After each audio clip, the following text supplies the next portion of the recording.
రామ్ అనే పిలుస్తాను. అందమైన పేరు రామ్. నిజంగా బయట కూడా రాముడు లాంటి మంచి బాలుడు. ఆయన మంచి మనసు ఉంది తనకి. నేను వర్క్ చేసేటప్పుడు ఎంత ఆప్యాయతగా ప్రతి నిమిషం ప్రతి జాగ్రత్త తీసుకొని అమ్మకి ఏ ప్రాబ్లం రాకూడదు, అమ్మని బాగా చూసుకోవాలి. త్రూఅవుట్ ద షూటింగ్ అంత అద్భుతంగా తీసుకున్నారు. నేనే షాక్ అయ్యాను నిజంగా.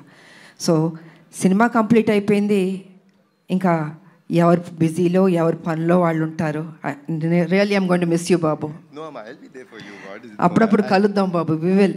ఎందుకంటే ఈ బాండ్ అన్నది ఇంతకుముందు సినిమాలంటే ప్రతి ఫంక్షన్స్ అన్నీ కలిసేవాళ్ళండి ఒక కుటుంబంలాగా. ఇప్పుడంటే ఎవరు life style different, busy, work ఇలా ఉంటుంది.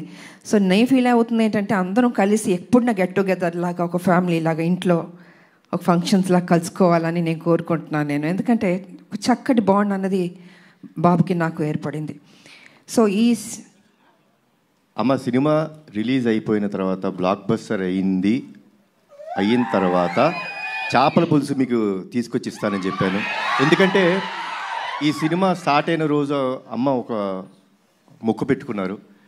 సినిమా రిలీజ్ అయిన రోజు మేము తిరుపతికి వెళ్తున్నాం, కాలినడకన స్వామివారిని దర్శించుకుంటాం. అప్పటి వరకు ఆవిడ నాన్ వెజ్ తిన్నన్నారు. అది అయిపోయిన తర్వాత ఇంటికి వచ్చినప్పుడు నేనే చేపల పులుసు మీకు పంపిస్తానమ్మా. గుడికి వెళ్ళి వచ్చిన తర్వాత నాన్ వెజ్ తినకూడదు, తర్వాత మన నాన్ వెజ్ ఎప్పుడు చెప్తే అప్పుడు. థ్యాంక్ యూ బాబు. నిజంగా బాబు చెప్పినట్టు ఆ మొక్కు ఉంది మాకు, మీ చేతుల్లో ఉంది. మీరే మాకు దేవుళ్ళు. ఈ సినిమా పెద్ద హిట్ చేయాలి.